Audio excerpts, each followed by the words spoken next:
investasi yang tidak jelas, ya, tidak jelas yang menyebabkan resiko terhadap harta kita. Karena Imam Syatibi menekankan bahwasanya harta itu harus dijaga, bahkan ia menjadi salah satu poin dari ad-daruriyatul khamsah, ya. Kata Imam Syatibi, kalau ini kita untuk menegakkan Islam itu kita harus menjaga harta kita dari hifzul mal tadi. Nah, makanya ini apa saja yang bisa kita lakukan untuk berinvestasi khususnya di pasar keuangan syariah. Mungkin akan saya singgung secara ini basic dulu ya. Sebenarnya kalau kita berbicara masalah financial services, Islamic financial services itu mungkin secara umum ada dibagi menjadi 3. Ada bank syariah, pasar modal syariah, yang dalam juga ada pasar ini hutang syariah, termasuk di dalam ini nomor 3 juga takaful atau yang lebih dikenal dengan asuransi syariah atau Islamic insurance. Nah, yang bisa kita lakukan untuk investasi ada beberapa macam ini instrumen, salah satunya di equity, ya. Kita bisa beli saham langsung, ini baik itu lewat ini IPO atau lewat ini beli ini atau ini hak memegang HMMTD itu, jadi hak memesan terlebih dahulu sebelum dijual, ataupun melalui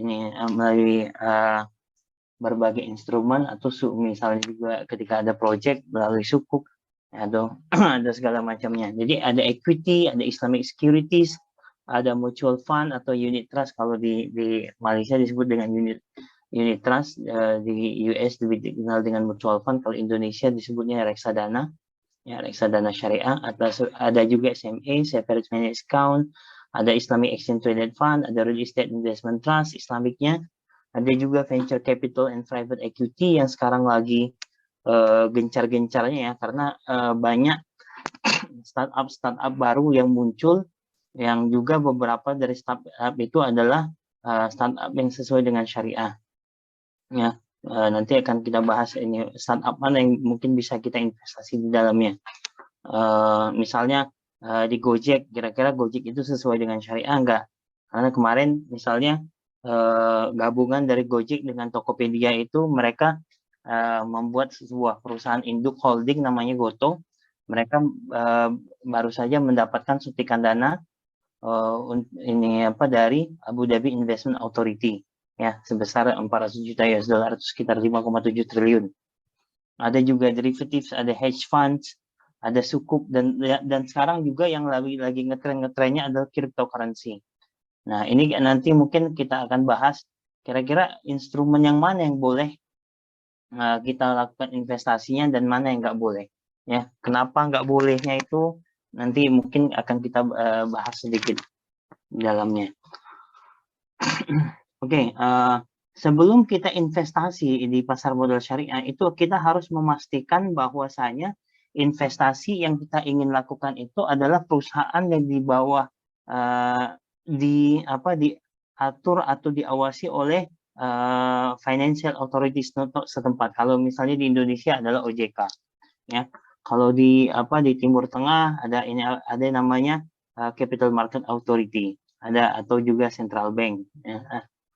Tergantung dari desain sistemnya seperti apa.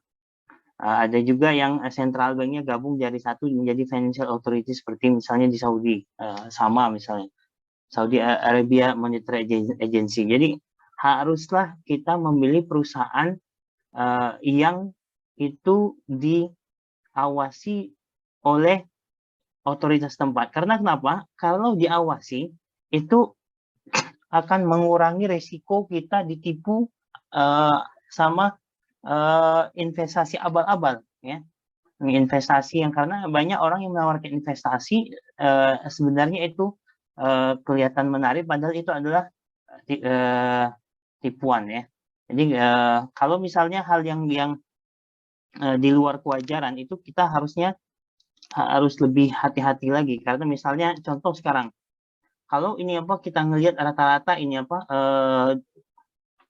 bagi hasil deposito di bank syariah misalnya, atau di bank umum secara umum itu yang antara 3 sampai 3,5, terus di capital market mungkin sekarang antara ini misalnya 4 sampai 5 atau 6, terus ada yang berani menawarkan sampai di atas 10, 11, 12, itu kita harus hati-hati. Jadi itulah yang ini apa kita sebut haruslah sebuah perusahaan yang memang benar diawasi oleh OJK. Tujuannya adalah untuk memproteksi para investor agar tidak tertipu. Ensuring the fairness, efficiency, and transparency of the market. Biar kita juga tahu ya, ini ketika mereka memberikan informasi yang ada di publik itu adalah informasi yang benar-benar fair, yang tidak banyak tipu dayanya. Misalnya harusnya rugi dibilang untung. Jadi termasuk juga reduction of systemic risk. Jadi untuk mengurangi risiko sistemik. Nah, securities ini atau ini apa? Surat-surat berharga yang bisa kita investasikan ada beberapa. Jadi meskipun nggak semuanya boleh kita jadikan instrumen investasi. Misalnya di debenture, stocks, bond issued or proposed to be issued by any government. Nah, saham atau obligasi yang dikeluarkan oleh pemerintah itu enggak semuanya boleh kita ikut investasi di dalamnya. Ya, kalau misalnya stok misalnya yang ada di BUMN haruslah stok sini saham yang sesuai dengan syariah. Bond pun juga harus sesuai dengan syariah. Misalnya di Indonesia sudah mulai banyak ya sukuk misalnya kemarin baru selesai biddingnya itu di tanggal 17 untuk SR008 di rate-nya itu di 4,8 mungkin ya bagi yang beli kemarin ya ini untuk dia lebih kepada green investment lah ya untuk gunanya untuk investasi yang sifatnya tidak merusak lingkungan. Jadi makanya disebut green investment. Ada unit trust, mutual fund, reksadana atau investasi yang didesain untuk para investor yang ingin berinvestasi terhadap misalnya kumpulan saham-saham tertentu di mix misalnya dengan sukuk dan segala macamnya. Ada juga structured product, misalnya ini kombinasi sahamnya itu sekitar 70 sampai 80%, yang high risk-nya terus yang fixed income-nya di sukuk misalnya sekitar 20 sampai 30%. Nah, kalau misalnya ini ada ini di dalamnya ada perusahaan yang misalnya di dalamnya itu masih berurusan dengan bank konvensional yang ada bunga di dalamnya, ada interest atau yang biasa kita sebut dengan riba, itu harus dipastikan kita nggak masuk di dalamnya ya. Dan juga ini sekedar perbedaan antara surat berharga dan debentures. Kalau misalnya surat berharga saham itu lebih kepada hak kepemilikan kita terhadap perusahaan tersebut yang biasa disebut dengan securities atau equities. Kalau debenture itu lebih kepada surat hutang yang biasa disebut dengan loan securities atau debt securities. Ya. Stock market ya, ini adalah tempat kita jual beli di dalamnya untuk membeli saham-saham yang sudah dijual ke publik ya. Misalnya ini salah satu anak usaha Telkom misalnya ingin IPO. Nah, jadi nggak tahu ini bidnya kemarin selesai di tanggal 18 atau 19 itu. Nanti ini launching IPO-nya itu di tanggal 22. Mungkin yang yang udah biasa invest di saham pasti dapat kabar itu dari sekuritasnya bahwa ini Mitratel namanya itu ingin IPO. Jadi saya rasa kayaknya udah banyak yang pesan kayaknya ini, dan juga banyak juga investor dari luar termasuk Timur Tengah yang ini investasi di Mitratel anak usaha Telkom. Ada juga ini offers or invitation that are intended and may reasonably be expected to result whether directly or indirectly in the making or exchange offer to sell. Ini yang ada di pasar modal ya, ini normal, kita jual, kita beli ya, tergantung dengan harganya berapa, as long as itu masih ada di harga yang harga market, biasanya jual beli itu akan lebih cepat ya. Termasuk information concerning the prices at which or consideration for which particular persons or particular classes of person propose or may reasonably be expected to sell. Jadi termasuk informasi mengenai saham-saham tersebut itu bisa kita lihat di Indonesian Stock Exchange. Equity securities ini apa?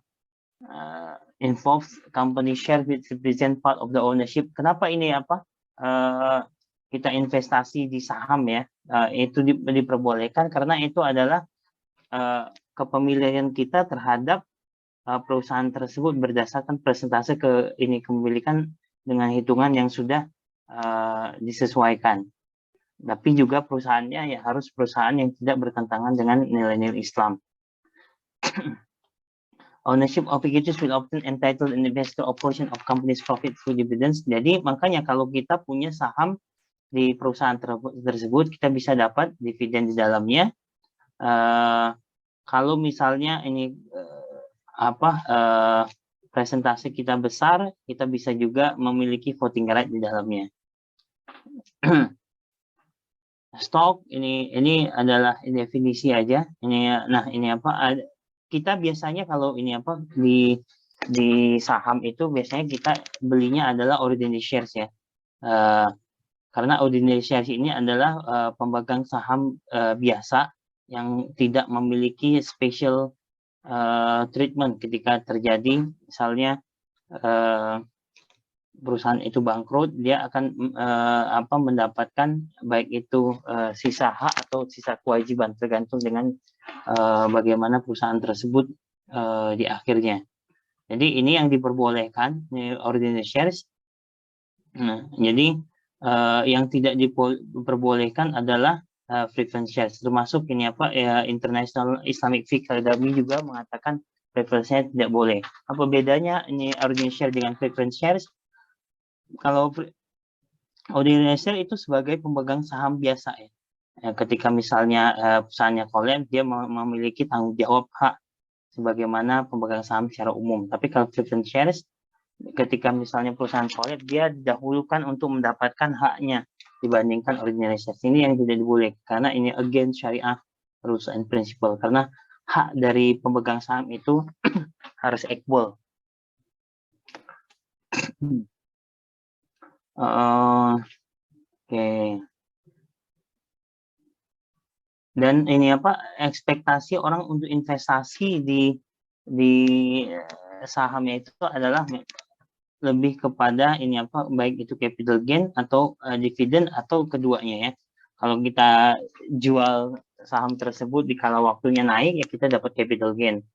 Ketika misalnya perusahaannya lagi bagi-bagi dividen, kita mendapatkan dividen di dalamnya, atau kita bisa dapat dua-duanya ya. Investment ini di ordinary share itu lebih diutamakan karena direct contribution to an ownership of the business ya, makanya itu diperbolehkan. Otomatis ya harus memiliki investasi dan harus memiliki bisnis yang sesuai dengan syariah dan nggak melanggar syariah. Bagaimana ini kita tahu ini sahamnya itu sesuai dengan syariah? Itu melalui stock screening proses ya. Jadi kalau ngomongin stock screening proses ini setiap negara itu berbeda-beda ya standarnya. Karena kenapa berbeda-beda? Ini sering pertanyaan. Kenapa di Indonesia misalnya rasio hutang hutang misalnya konvensional dia atau hutang yang memiliki interest dia itu nggak boleh lebih dari 70%, misalnya itu 80%. Sedangkan misalnya di GCC di Timur Tengah itu sudah sudah 50 plus 1 ya. Nah, kenapa beda ya? Karena memang hukum itu didesain berdasarkan dengan keadaan setempat, ya. Nggak bisa ini apa didesain tidak berdasarkan dengan keadaan setempat. Kalau dia didesain berdasarkan keadaan di luar, tidak cocok dengan keadaan di sini, maka dia hukum itu menjadi tidak sah. Makanya ini kalau kita ini balik lagi ke kaidah fikih, standarnya adalah ini al-ahkam yataghayyar bi taghayyur al-azmina wal amkina wal ahwal wal adah. Jadi hukum itu berbeda, ya, dia bisa berubah tergantung tergantung bagaimana keadaan dari tempat tersebut, dia bisa ini apa cocok dengan hukum tersebut atau enggak, ya. Misalnya saya dulu ketika di Al-Azhar ini apa di pesantren misalnya mempelajari bahwa kita tidak boleh makan apa namanya bawang itu langsung terus kita langsung ke masjid. Saya pikir di Indonesia orang nggak ada yang makan bawang, ya. Siapa yang mau makan bawang? Kalau bawang goreng ya beda kan, ini baunya lebih wangi. Tapi ternyata ketika saya kuliah di Mesir, banyak orang makan bawang, ya. Emang baunya itu lumayan nggak termasuk keringatnya. Jadi makanya hadis itu relevan untuk daerah-daerah tertentu ternyata. Ada juga ini apa? Boleh nggak apa ketika wudhu kita tidak membuka sepatu, ya. Cukup ini apa kita bahas ini apa lap-lap aja di luarnya. Makanya ini apa di dalam Islam ada ini bab al-maslu al-khuf. Jadi mengelap apa bagian alas kaki itu tanpa membukanya, karena ada di tempat itu ketika momen dingin banget itu tidak disarankan untuk ini apa wudhu sampai kena kaki karena itu dingin banget, ya. Ada di tempat-tempat misalnya ketika kalau di Mesir lagi musim dingin banget itu nggak disarankan untuk membuka alas kaki atau sepatu. Sama juga ini makanya ini apa hukum seperti inilah yang ini apa juga diaplikasikan di investasi keuangan syariah, ya. Makanya ini apa ketika ada sahabat yang bertanya kepada sahabat lain ketika dalam sebuah perang, dia bertanya, bisa nggak aku enggak ini junub tapi nggak mandi tayamum. Sahabat itu ini bilang yang lain ini karena mungkin ini ya kita kan ada ngelihat tipikal orang yang seakan-akan dia tuh ngomong benar tapi itu salah karena kurangnya ilmu, ya. Dia bilang oh kalau ini apa kalau mandi ini apa kalau junub harus mandi junub, nggak boleh pakai ini tayamum. Akhirnya dia ikutan ini apa sahabat tersebut, akhirnya dia meninggal. Sampai ke berita itu kepada Rasulullah, Rasulullah marah, ya. Ini kata Rasulullah ini kalau kalian nggak ngerti, kalau kalian nggak tahu, tanya dulu, jangan mengambil keputusan, ya. Jangan bikin fatwa-fatwa yang kalian itu nggak tahu ini. Padahal Islam memberikan kemudahan bahwa ketika musim dingin itu orang ini takut banget itu ini nggak kuat dengan dingin itu. Ada orang yang tipikal yang nggak kuat ini.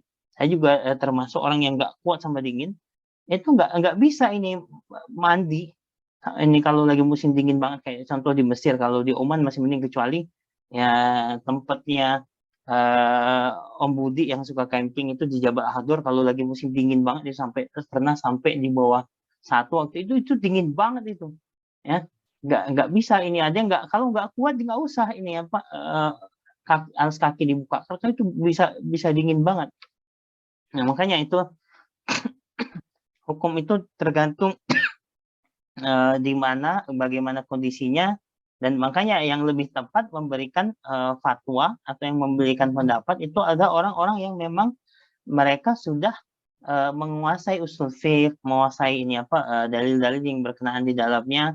Kalau enggak bahaya ini kalau kita bisa memberikan ini apa fatwa pendapat dan itu menjerumuskan orang tersebut kepada hal yang enggak baik, ya. Makanya ini apa termasuk juga investasi. Kalau ini apa investasi lebih baik merujuk kepada para ulama yang sudah mendesain investasi tersebut.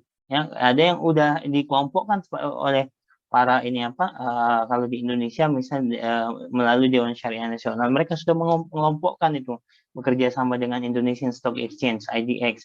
mana aja saham-saham yang sesuai syariah. Karena itu sudah dipelajarin sama mereka, ya. Kita harus merujuknya kepada ulama-ulama yang memang mereka ekspert di dalamnya, termasuk juga yang nanti akan kita bahas, misalnya cryptocurrency. Memang ini agak panjang pembahasannya, tapi tetap kita harus merujuk kepada pendapat para ulama yang sudah memang membahas di dalamnya, sudah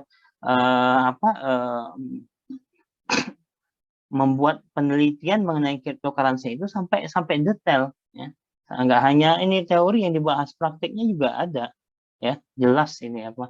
Makanya kemarin tanggal berapa 6 November lalu, karena ini cryptocurrency ini masih menjadi buah bibir di global, termasuk di Indonesia, makanya para ulama harus tetap kumpul meskipun ada beberapa negara yang sudah mengeluarkan fatwa tentang cryptocurrency, misalnya Mesir, atau ini apa mana lagi, Rabat Maroko misalnya, atau ini apa Jordan atau Saudi, itu udah mereka ini mengeluarkan fatwa itu berdasarkan setelah beberapa kali studi dan juga melihat prakteknya langsung.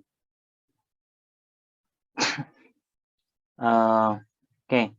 Sharing principle in equity market, direct shareholding is the main form of participation in equity market.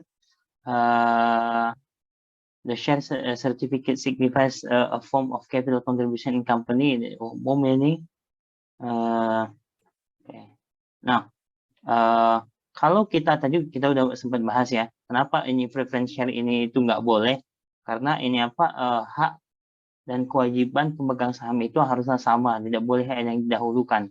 Ya, jatuhnya kalau ini, kenapa ini ketika Anda dahulukan, misalnya preference shares itu ketika dia investasi membeli saham, dia ini apa dijanjikan 6%, itu 6% juga udah mengandung unsur riba karena udah fix di dalamnya. Sedangkan saham ini apa bagi hasilnya itu atau dividennya itu bergantung dengan bagaimana perusahaan tersebut performance-nya pada tahun tersebut, jadi nggak bisa fix, ya. Nah, balik lagi pada hal yang tadi, stock screening proses, ya. Kita untuk mengetahui perusahaan itu boleh kita beli atau enggak, itu ada metode proses screening saham, ya. Bagaimana proses ini, apa itu proses screening saham, ya. Apa tujuannya? Tujuannya adalah untuk menentukan bahwasanya status perusahaan tersebut apakah sesuai dengan syariah atau enggak, atau yang bisa kita investasikan di dalamnya atau enggak, atau yang disebut dengan stock selection. Bagaimana prosesnya? Biasanya kita melihat dari menganalisa dari audited financial report-nya, misalnya tahun 2020 misalnya tuh quarter 1 2021 misalnya. Dari situ kita lihat juga informasi mengenai hal-hal yang berkaitan dengan yang bisa kita dalami di dalamnya, yang berkaitan syariah atau enggak syariahnya. Terus kita cek juga berapa persentase yang ini apa aktivitas yang enggak halal. Yang enggak halal itu macam-macam yang bertentangan dengan syariah. Nanti kita akan detailkan lagi di slide berikutnya. Kita juga akan membandingkan persentase antara benchmark satu dengan lainnya, benchmark Indonesia misalnya dengan Malaysia dan juga dengan Timur Tengah, UAE, Saudi segala macam. Dari situ nanti kita akan melihat kira-kira syariah approve nggak.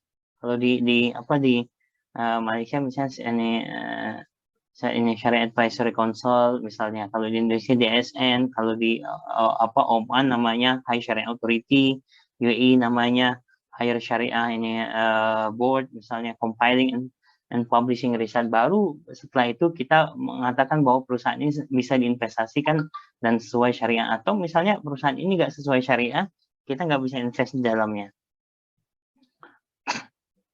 Kalau ada pertanyaan langsung aja, nggak apa-apa ya, kita nggak usah nunggu sampai slide akhir, karena slide-nya lumayan banyak juga ini. Jika ada pertanyaan langsung aja ini bapak-bapak. Baik Ustaz, silakan teman-teman rekan-rekan kalau ada pertanyaan langsung interupsi aja untuk menanyakan pertanyaan ke Ustadz Iman. Oke. Pertama ketika kita mau invest, kita harus tahu juga kan, ini sama seperti kita ketika mau invest di perusahaan, pasti kita ada ngecek juga perusahaan itu perusahaan apa, melakukan analisa standar misalnya. Nah, sama juga ketika kita mau invest di perusahaan itu apakah sesuai dengan syariah atau enggak, kita harus ini pastikan. Pertama yang paling basic adalah perusahaan tersebut bisnis utamanya itu sesuai dengan syariah atau enggak. Kalau misalnya ini perusahaan ini adalah perusahaan bank konvensional. Nah, itu udah jelas ini enggak sesuai syariah, jangan invest. Meskipun di dalamnya meskipun perusahaan itu sangat menjanjikan. Tapi kalau misalnya perusahaan tersebut itu misalnya adalah perusahaan yang tidak bertentangan dengan syariah, misalnya perusahaan properti misalnya. Oke, ini kan bangun rumah nggak apa-apa. Nah, tapi mungkin nanti kita cek lagi di dalamnya, kita analisa dari laporan keuangannya. Misalnya mixed companies. Atau misalnya dia ada perusahaan ini, dia bergerak di bidang properti, dia juga bergerak di bidang leasing misalnya. Ini harus kita harus analisa lebih lanjut ya, untuk memastikan kita bisa invest di dalamnya atau enggak. Kalau misalnya ini di dalamnya itu ada non halal activities, kita harus cek juga apakah non halal activities-nya itu berapa persentasenya. Nah, non halal activities, apa yang dimaksudkan dengan non halal activities di investasi? Itu adalah misalnya operation of conventional financial institution and interest-based activities such as banking, hire purchase, factoring. Jadi kalau misalnya perusahaan tersebut udah jelas-jelas bank konvensional atau lembaga keuangan konvensional yang berdasarkan interest atau riba, maka kita nggak boleh invest di dalamnya, seperti perbankan, ya, leasing, atau lembaga-lembaga yang kerjaannya jual beli surat hutang berdasarkan interest. Ada juga tentang penalty charges ini, karena di dalamnya misalnya late payment penalty charges for leasing itu akan menjadi income bagi mereka, sedangkan kalau di syariah nggak boleh di treated as income. Ada asuransi konvensional, kita juga nggak boleh di dalamnya. Stock broking business, share trading, kalau dia perusahaan stock broking atau trading saham, tapi yang dijual itu adalah saham non syariah, itu nggak bisa juga kita beli di dalamnya. Dividends received from non halal investment, non syariah approved securities, termasuk di dalamnya itu adalah dividen atau bagi keuntungan yang didapatkan dari investasi non halal. Tadi juga ketika saya pagi tadi ada acara muamalah muamalah festival yang dilakukan UIN Malang, ada yang bertanya kepada saya katanya, Ustadz, gimana kalau misalnya saya mempunyai deposito di bank konvensional, saya dapat bunganya misalnya sekitar 100 juta, itu bisa nggak dizakatin? Jadi saya bilang, ulama ketika ngomongin soal zakat itu yang dizakatin itu adalah harta yang didapatkan dari proses yang halal, ya. Bukan harta yang didapatkan dari proses yang bertentangan dengan nilai syariah. Jadi kalau misalnya uang misalnya 100 juta itu adalah uang berasal dari bunga bank, ya, yang bukan bank syariah, itu adalah bank konvensional, itu nggak boleh dizakatin, karena ini uang itu aja adalah uang non halal. Makanya para ulama, mayoritas para ulama mengatakan ketika kita ingin memakai uang tersebut, itu kita harus memakai untuk kebutuhan fasilitas umum yang tidak berhubungan dengan makanan. Jadi kalau itu mau dibersihkan, ya silakan digunakan untuk pembangunan toilet misalnya, pembangunan jalan, ya, hal-hal yang sifatnya umum, bukan yang sifatnya ibadah, ya. Misalnya bangun masjid, itu ulama melarang kita untuk bersedekah dari uang haram untuk membangun yang baik-baik seperti masjid, musola, dan lain-lainnya. Terus ini gambling udah pasti ini apa yang sifatnya apa perjudian itu nggak boleh ya. Manufacturing, selling halal food, beverage such as liquor, pork and meat not slaughtered according to Islam. Kalau misalnya dia adalah perusahaan yang menjual makanan dan minuman yang tidak halal, yang tidak ini diperbolehkan dalam Islam, misalnya ini apa wine, ini apa ataupun ini apa babi atau ini daging yang tidak disembelih berdasarkan dengan aturan Islam, ataupun misalnya makanan dan minuman yang tidak terkait langsung tapi dia digunakan untuk apa namanya untuk memberikan makanan atau ini operasional untuk non halal ini apa food, misalnya makanan dia memproduksi makanan untuk babi, itu nggak boleh itu. Atau dia memberikan rental untuk outlet yang menjual minuman keras atau ini makanan yang non halal lainnya. Atau dia memproduksi botol yang itu botolnya digunakan untuk minuman keras, atau label atau stiker yang digunakan untuk untuk minuman keras, itu juga tidak boleh. Ada juga yang ini apa perusahaan advertising yang mereka itu memberikan iklan kepada ini apa minum-minum keras, rokok, ini perjudian, termasuk yang di dalamnya yang advertising, billboard, electronic medium advertising itu di newspaper atau magazine, itu juga ini non halal income, itu nggak bisa di treated as ini apa halal. Jadi zakat pun ini apa nggak ada di sana karena semuanya itu adalah haram.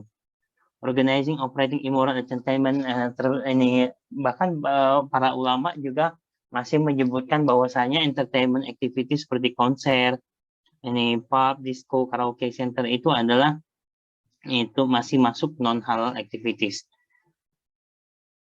Dan juga ini masih debatable ya, manufacturing and selling condoms ini apa sebenarnya ini ada manfaat baiknya, tapi memang kebanyakan ini dipakai untuk hal-hal yang tidak baik, makanya para ulama masih mengatakan ini masuknya non halal. Pabrik yang menjual atau memproduksi barang-barang yang digunakan untuk membantu agama selain Islam itu juga tidak boleh ya. Misalnya kuburan, ini apa paket ini para ulama mengatakan itu tidak boleh. Makanya kemarin ketika ada yang berbisnis kepada non muslim, nah itu tidak diperbolehkan oleh para ulama. Makanya full income di dalamnya itu adalah non halal, dan itu harus digunakan untuk kepentingan umum jika ingin harta itu ini apa bersih ya, nggak boleh diambil sedikit pun.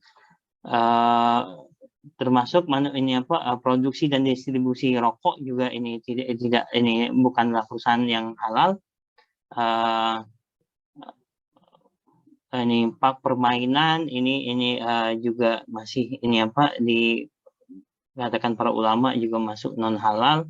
Hotel dan resort juga masuk non halal, makanya ada tempat hotel dan resort itu ada yang mengatakan mereka bahwa tempat atau hotel resort yang sesuai syariah karena mereka menghilangkan ini poin-poin yang tidak sesuai dengan syariah di dalamnya. Karena kalau hotel syariah mereka mewajibkan apa laki-laki dan perempuan jika ingin nginep harus menunjukkan apa namanya surat nikah ya. Ada juga ini massage pijat, itu juga tidak masuk syariat oleh para ulama, meskipun di Indonesia ada beberapa kita lihat ada ini pijat syariah, yaitu mungkin perlu dibahas lebih dalam lagi itu yang bikin nggak syariahnya, yang syariahnya di mana. Sinema juga masih para ulama bilang itu masuk ini ke yang non halal activities, atau juga produksi album, recording atau education yang berkaitan dengan musik. Ulama mengatakan masih belum masuk dari perusahaan yang sesuai dengan syariah. Nah, stock screeningnya gimana caranya? Ada beberapa fase. Yang pertama adalah kita menghitung berapa persentase turnover-nya dan juga berapa ini profit before tax-nya. Terus analisa keduanya, kualitatifnya, kita harus melihat image ini company tersebut. Kalau image-nya bagus, ini nggak melanggar syariah, berarti oke. Tapi kita juga akan lihat juga public needs for such companies, ini ada masalah nggak perusahaan tersebut. Ya, custom uruf atau umbul balua yang susah ditinggalkan, atau fasad zaman yang merusak generasi bangsa misalnya. Itu harus dicek juga. Nah, ini kalau yang berkaitan dengan quantitative analysis, itu nanti kita harus mendapat informasi berapa turnover-nya, berapa profit before tax-nya terhadap non-halal activities, baik itu dia perusahaan utama, kayak misalnya di Telkom ini ya, saya di Telkom, ya Telkomnya, subsidiarisnya misalnya Telkomsel, mitra segalanya itu harus dicek juga berapa income non halalnya. Profit contribution non halal activities ini daripada associate company, yaitu misalnya associate company itu misalnya investasi perusahaan tersebut antara 25 sampai 49, jadi itu masuk associate company. Kalau investment company itu kalau investasinya di bawah 25%. Atau interest income, di dalamnya pastikan ini perusahaan tersebut mendapatkan bunga dari bank atau enggak, berapa jumlahnya. Dividen atau non halal investment itu juga harus dicek berapa jumlahnya. Nah, ini nanti tanya nggak Ustaz? Oh ya, silakan. Tapi tadi udah lewat sih sebenarnya tadi tentang pembahasan ada dua. Pertama tentang saham syariah, sama cryptocurrency tadi itu. Tentang saham syariah, jadi gini, kalau misalnya kita sudah mencoba trading dengan saham syariah, misalnya sudah ikut kan, kalau nggak salah saham syariah itu kan sudah hasil dari kesepakatan ulama untuk menentukan listnya ya, siapa aja yang masuk ke saham syariah. Terus kalau misalnya ternyata ketika melakukan trading itu kita ikut-ikutan gitu. Jadi misalnya ada yang bilang, oh ini lagi bagus lagi jadi sebenarnya kita belum paham bener karakter saham itu seperti apa, terus istilahnya ada yang ngomporin gitu, ini lagi bagus nih, jadi ikut-ikutan beli dan jual gitu, proses transaksi. Nah itu kira-kira jatuhnya gimana ya, masuk goror nggak tuh transaksinya, karena kita nggak tahu benar sebenarnya tidak mengetahui betul karakteristik atau nggak ngerti bener itu nama sahamnya itu nama apa, bergerak di bidang apa, baru baca setelah udah transaksi gitu misalnya. Jadi beli dulu terus baru baca, oh ini doang, tapi belum nggak paham banget seperti apa, terus jual lagi gitu. Nah itu kira-kira gimana Ustaz? Itu yang pertama tentang saham syariah. Terus yang kedua tentang cryptocurrency. Kalau misalnya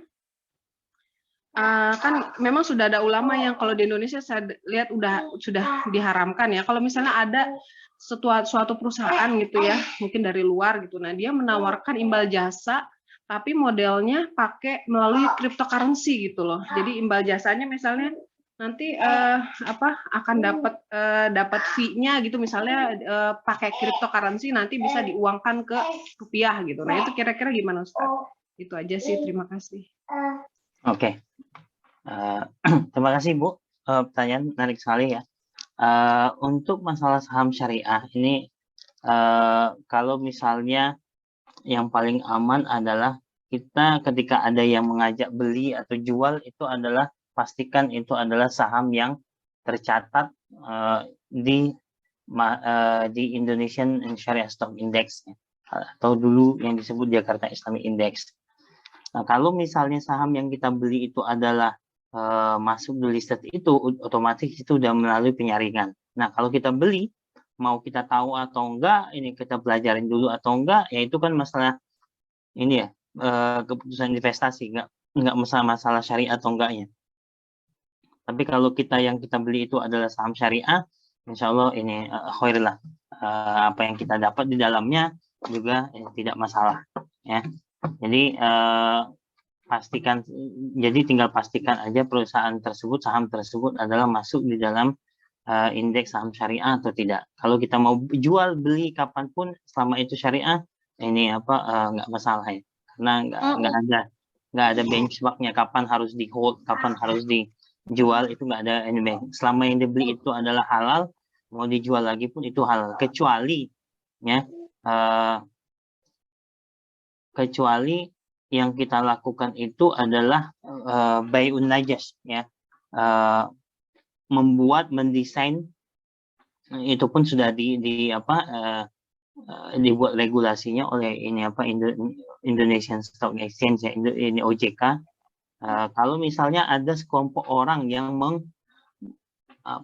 mengiming-imingi untuk beli saham tersebut, bakal dia bakal naik, dan dia membuat saham orang beli, dia bakal naik, terus dia naikkan, terus dia jual, dia hancurkan, itu yang tidak boleh. Itu namanya bai'un najas. Dalam prakteknya, meskipun dalam praktek kalau di pasar biasanya praktek seperti ini, kalau ini di Arab ya, kalau saya dulu di Mesir banyak yang melakukan praktek seperti ini. Bahkan di Indonesia saya lihat di pasar juga ada. Jadi konsepnya seperti ini. Nanti ini mirip juga di saham. Jadi mereka mempunyai tim ya. Satu orang pertama yang tugasnya adalah jualan. Orang kedua, tiga, empat adalah menggerubuni bahwa mengatakan bahwa barang itu bagus dan layak dibeli. Orang yang lain adalah orang-orang di sekitar nomor 5, 6, 7-nya mengompori orang-orang yang lewat untuk beli barang tersebut. Padahal barang tersebut barang biasa, harganya juga harga normal. Tapi karena mendapat provokasi, harganya jadi mahal, itu yang disebut bai'un najas, yang itu tidak dibolehkan dalam syariah. Ya. Yang membuat baik ya, makasih banyak Ustaz. Jadi memang boleh Kak, sebab saya dengar ada pendapat orang lah. Jadi kalau misalnya kita jual beli itu nggak ngerti banget barang yang kita jual, nggak boleh, katanya bisa masuk kategori goror gitu. Makanya saya jadi ngeri. Maksudnya iya. Karena cuma dengar, yang jelas tetap saham syariah, cuma kita dengar bahwa ini lagi cuma bukan dalam maksud seperti tadi, cuma sekedar ikut-ikutan orang pada beli, katanya lagi bagus gitu misalnya, atau ada orang yang nganalisa terus kita ikut. Katanya kalau kita nggak paham, takut masuk kategori goror transaksinya. Saya jadi ngeri makanya. Enggak. Ini Kak, yang goror itu adalah jual beli sesuatu yang tidak jelas. Kalau ini kan jelas. Sebenarnya kita aja yang nggak tahu apa itu. Jadi harus dibedakan. Kita nggak tahu apa itu, atau barangnya itu kita nggak tahu seperti barangnya itu nggak jelas. Jadi kalau jadi ini hanya dari persepsi kita yang nggak tahu perusahaan tersebut, itu bukan goror namanya. Kecuali nanti perusahaan tersebut nggak jelas arahnya bisnisnya apa, itu yang disebut dengan goror. Jadi kalau selama masuk syariah boleh Ustaz ya, walaupun tadi misalnya dengar usulan gitu, atau mungkin saran bisa dibeli misalnya, itu boleh berarti ya? Iya boleh. Selama masuk saham syariah berarti ya? Iya. Goror itu adalah perusahaan yang tidak jelas bisnisnya, yang tidak jelas pemilik sahamnya, yang tidak jelas juga arah keuangannya di mana, itu yang disebut dengan goror. Banyak sekali goror itu. Tapi kalau udah perusahaan yang udah masuk listed di bursa sesuai syariah, itu jelas lah, bukan goror itu. Ya. Jadi harus difahami dulu apa makna goror tersebut. Ya ini biasalah kalau saya dulu ketika lagi konselnya pasar modal syariah, banyak lagi sekali pendapat yang saya bilang bukan pendapat fikih, tapi pendapat menurut saya. Ya, jadi itu nggak boleh pendapat menurut saya itu. Harus jelas basicnya apa, dasarnya apa. Kalau kalau bahasa menurut saya itu percuma ada ilmu usul fikih, percuma ada pelajaran fikih muamalah kalau cuma menurut pendapat. Ya makanya kalau kita lihat, kalau saya dulu ketika diskusi masalah syariah atau enggak syariah dengan para dewan syariah di bank-bank Timur Tengah, itu yang keluar dalil Quran, Sunnah, pendapat para ulama, pendapat Ahlus Sunnah, dan pendapat mazhab lain juga enak diskusinya, bukan pendapat pribadi itu. Jadi pendapatnya itu ada dasar. Nah, terus yang kedua untuk masalah cryptocurrency nanti kita akan bahas. Karena ini too early nanti, karena pembahasannya panjang. Tapi kalau untuk pertanyaan tadi, kira-kira boleh nggak kalau misalnya kita melakukan sebuah kerjaan tapi bonusnya itu cryptocurrency? Nah, ini sebelum sebelum kita mengatakan itu boleh atau enggak, kita nanti akan kita bahas cryptocurrency itu seperti apa. Ya. Oke, ini ya. Terus baru dari informasi, dari presentasi udah kita hitung, baru kita ini pakai benchmarknya. Kira-kira kalau misalnya kontribusi keuntungan dari non-halal activities itu misalnya sekitar 6%, boleh enggak nih? Nah, itu ada benchmark. Nah, benchmark mana yang kita pakai? Ini adalah benchmark standar internasional ya, yang masih dipakai saat ini. Pertama, benchmark 5% ini. Kalau misalnya income tersebut itu jelas-jelas adalah income yang tidak sesuai dengan syariat, misalnya riba ya, ini bunga bank gitu ya, atau perjudian, atau ini minuman keras, atau ini yang berhubungan dengan babi, itu nggak boleh ini lebih dari 5% ya. 5% atau lebih itu nggak boleh. Kalau di bawahnya itu masih oke lah, tapi kalau ini karena berarti main business activities-nya itu bukan di yang haram.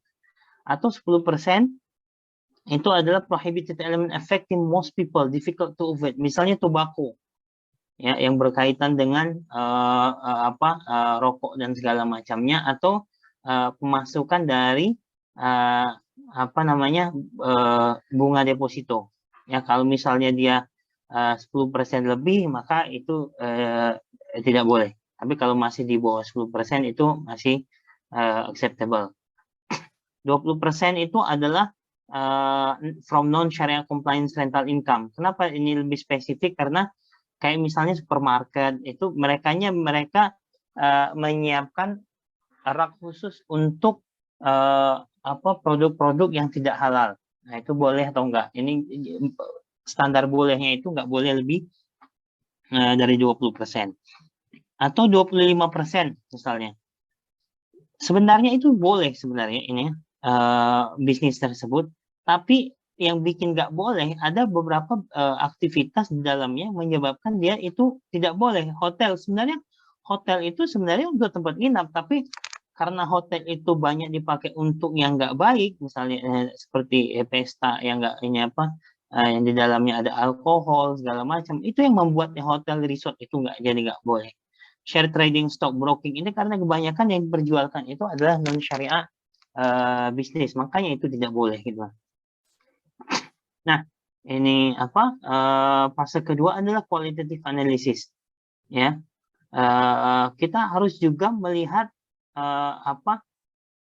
beberapa faktor sebelum kita mengatakan bahwa perusahaan tersebut sudah sesuai dengan syariah atau belum. Setelah ini kualitatifnya gimana? Kita harus juga melihat image perusahaan tersebut baik atau enggak. Misalnya kalau perusahaan tersebut terkenal dengan merusak sungai dan limbahnya ini membuat orang banyak sakit, itu ini akan menyebabkan image perusahaan itu nggak baik. Berarti lebih baik kita jangan investasi sana. Public needs misalnya, atau perusahaan tersebut sudah memberikan maslahat dan memberikan manfaat ke banyak masyarakat. Nah, itu harus dicek ulang. Custom, umul bawa, right of non-muslim, dan segala macamnya itu harus kita cek lebih detail lagi. Fansad, ya. Mungkin untuk menyederhanakan diskusi malam ini, karena proses ini kan screening proses ya, lebih kepada pihak-pihak otoritas yang melakukan screening gitu. Teman-teman di sini kan lebih ke aplikatif ya, kayak seperti pertanyaan tadi Bu Silvi, gimana boleh nggak ketika trading kemudian mengikuti saran dari orang lain ataupun cryptocurrency. Jadi mungkin kalau karena juga waktunya sudah 45 menit, Ustaz, kalau boleh mungkin kita bisa langsung buka sesi tanya jawab, Ustaz. Sebelum itu karena tadi ada pertanyaan tentang cryptocurrency, saya bahas selama 5 menit lah ya. Selebihnya ya stock creating proses mungkin nanti bisa mengacu kepada setiap otoritas yang berlaku ya. Nanti bisa juga dicek misalnya di di bursa efek dan segala macam. Nah, sekarang kita ngomongin cryptocurrency. ini karena ini apa dari sejak 2019, 2020 sampai 2001 diskusi tentang cryptocurrency ini nggak selesai-selesai ya. Dan ini terus ini apa dibahas sampai diskusinya itu udah nggak mengarah ke syariah atau nggak syariah. Makanya ini paling baik adalah ketika kita membahas sesuatu itu kita harus tahu definisinya dulu ya. Kalau kita membahas ini itu definisinya jelas, maka akan enak kita nanti menghukumi sesuatu tersebut. Misalnya cryptocurrency. Cryptocurrency itu apa? It's the digital or virtual currency that's secured by cryptography, which makes it nearly impossible to counterfeit or double spend. Many cryptocurrencies are decentralized network based on the blockchain technology, a distributed ledger enforced by a disparate network of computers. Jadi kalau kita ngomongin cryptocurrencies, yang kita omongin itu adalah bahasa simpelnya adalah e-money atau digital money, ya, atau digital currency, yang itu konsepnya berbeda dengan konsep money yang ada diterbitkan oleh bank sentral. Yang itu ya kalau yang kita belajar ekonomi ada M1, M2, M3 segala macamnya. Tapi yang ini cryptocurrency ini lebih kepada digital currency untuk payment, ya. Nah, kita lihat apakah cryptocurrency itu sama dengan Bitcoin. Nah, sekarang kalau kita lihat Bitcoin itu adalah decentralized digital currency that is backed by cryptographic proof. It is created and stored directly in the blockchain by using encryption techniques to control the creation of monetary units and to provide the transfer of fund. Jadi kalau kita lihat Bitcoin itu sebenarnya ya, ini saya bilang sebenarnya juga adalah decentralized digital currency, ya, bukan di luar currency. Ya, yang dia di backup by cryptographic proof. Tapi ini mungkin teman-teman yang sudah banyak diskusi tentang cryptocurrency, bagaimana cara kerjanya mungkin sudah paham ya, bagaimana ini terus kalau mau transfer juga ini juga paham. Tapi yang paling penting adalah ketika kita mau berbicara masalah ini cryptocurrency termasuk Bitcoin dalamnya, itu kita harus jelaskan dulu apa itu ini cryptocurrency atau Bitcoin. Nah, sekarang ini kira-kira kalau kita bicara tentang ini cryptocurrency, sebenarnya cryptocurrency itu has no intrinsic value at all. Jadi dia tidak memiliki nilai. Nilainya siapa yang menilai? Itu tergantung dengan supply and demand, ya. Artinya dia bukan currency, ya. Dia has no physical form, exists only in digital form. Dia nggak punya seperti uang rupiah ada cashnya itu kan enggak, ya. Supply is not determined by central bank, jadi stateless. Jadi semua orang kalau ini dia punya keahlian algoritma yang kompleks, dia bisa juga membuat ini cryptocurrency berdasarkan currency-nya dia, ya. Jadi ini bahaya ya. Not issued or controlled by a company nor single person organization. Therefore is no central point of failure.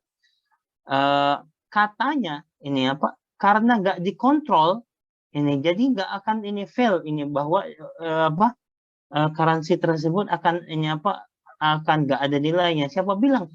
Yang kadang-kadang dikontrol sedemikian mungkin pun itu kadang-kadang ada inflasinya, ya. Apalagi nggak terkontrol. Jadi ini kita kadang salah paham tentang ini currency tersebut. Price is defined by supply and demand only between Bitcoin holders. Ini kalau ini jadi kalau kita lihat sekarang, berarti Bitcoin atau cryptocurrency yang ada itu yang seperti ini nih, ada Bitcoin, ada Ethereum, ini top 10-nya. Ada Binance Coin, ada Tether, ada Cardano, ada Dogecoin, XRP, Polkadot, USD Coin, Uniswap dan segala macamnya. Jadi ini adalah bentuk bukan lebih kepada currency, tapi dia lebih kepada asetnya atau ini komoditas yang bisa diperjualbelikan. Sedangkan uang itu nggak boleh diperjualbelikan. Jadi masalah ada salah satu global share scholars yang mengatakan kenapa bank konvensional itu haram? Karena dia treated money as a commodities. Dia menjual uang itu, bahwa uang itu bisa dijual. Jadi ketika uang 1.000 bisa dijual menjadi 1.200. Itu yang nggak boleh. Ya, ini kita lanjut lagi ke kenapa ini penting membahas tentang cryptocurrency?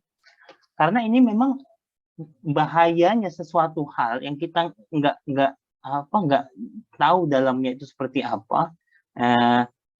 Itu sama saja dengan apa yang sempat diungkapkan oleh Abu Hurairah, ya. Karena kata ini Abu Hurairah, Nabi SAW pernah bersabda, ya'ti 'alan nasi zaman la yubdil mar'u ma akhadha minhu am minal halal am minal haram.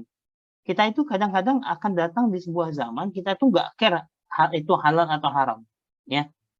Nah, ini saya langsung ke conclusion aja, ya. Ini what is Bitcoin, what is cryptocurrency secara general. Sekarang kita ini tanya, sebenarnya cryptocurrency itu adalah money atau currency atau bukan? Jawabannya enggak, ya. Mereka enggak men-treat cryptocurrency itu as currency. Dia lebih kepada itu adalah aset yang bisa diperjualbelikan dengan profit. Itu adalah komoditas yang bisa diperjualbelikan. Ya, komoditas yang jelas itu mereka anggap sekarang itu komoditas dan itu adalah financial asset. Ini saya kasih kesimpulannya aja langsung. Salah satu kesimpulan salah satu papernya salah satu para ulama yang kemarin ada diskusikan di OIC Fiqh Academy pada tanggal 8 November di Riyadh atau Jeddah kemarin. Apa kata dia? Nih, yang pertama, nih.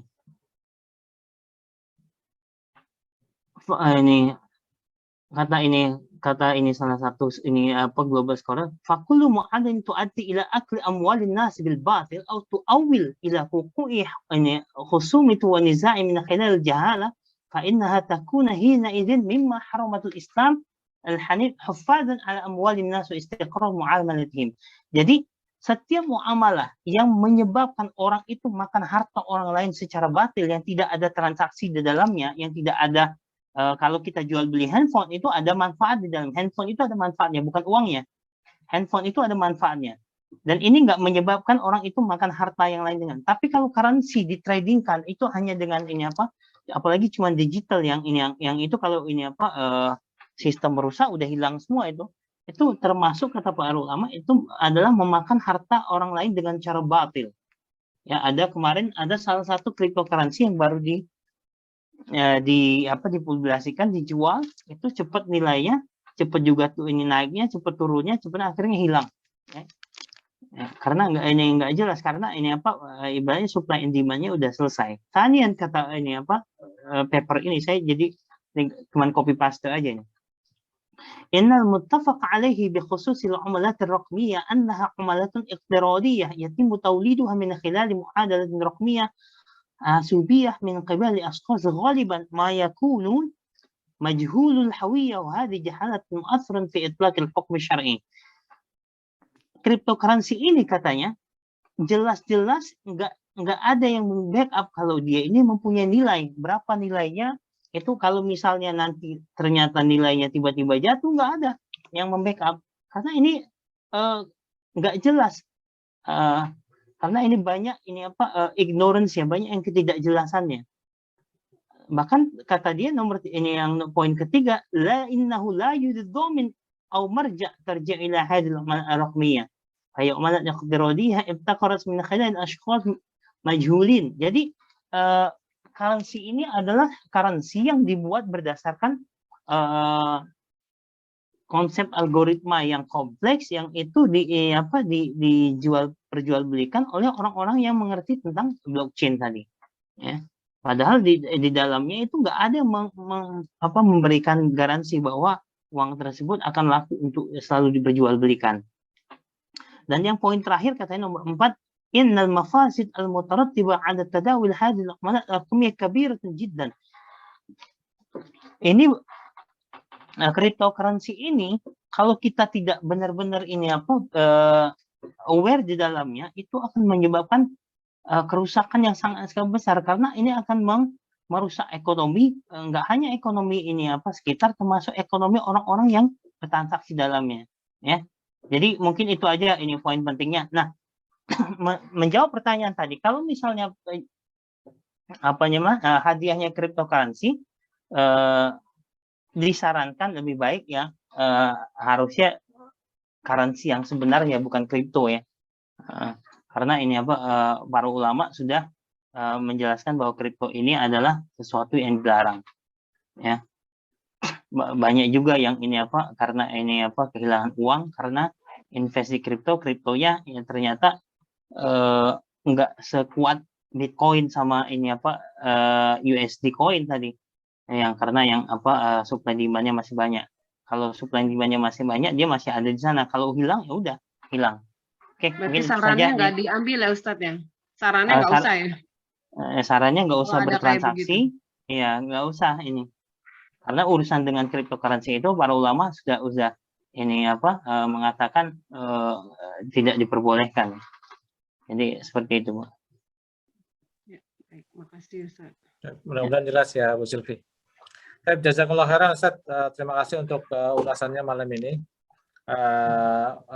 Yang bisa saya simpulkan bahwa jenis-jenis investasi syariah yang ada di Indonesia itu sudah melalui proses screening proses ya, di mana para ulama sudah melakukan hal yang disampaikan Ustaz tadi untuk melakukan screening sehingga saham-saham syariah yang contohnya saham syariah yang terlisted di indeks saham syariah atau ISI itu sudah dipastikan halal dan boleh kita miliki bagi rekan-rekan atau bagi kita yang ingin berinvestasi dengan cara membeli saham gitu ya. Kemudian juga reksadana pun kan seperti itu Ustaz ya. Reksadana itu juga sebetulnya manajer investasi mengumpulkan capital dari para investor kemudian dibelikan ke berbagai jenis investasi seperti saham maupun pasar uang maupun surat hutang dan sebagainya. Jadi dapat dipastikan bahwa reksadana syariah pun memiliki atau membeli instrumen-instrumen syariah yang sudah ditetapkan oleh Dewan Syariah Nasional. Jadi tidak ada keraguan seharusnya bagi kita untuk membeli reksadana atau saham-saham syariah. Ya.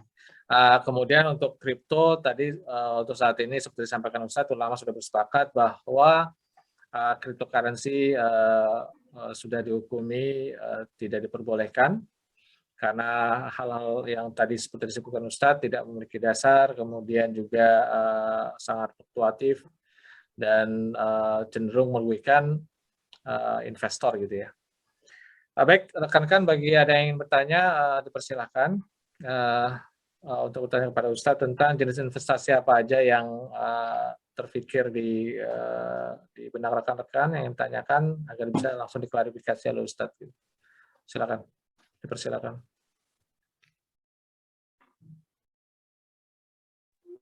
Assalamualaikum. Waalaikumsalam. Oke, mungkin ada beberapa pertanyaan, tapi mungkin ganti-gantian juga dengan teman-teman yang lain. Simpelnya satu aja sih, saya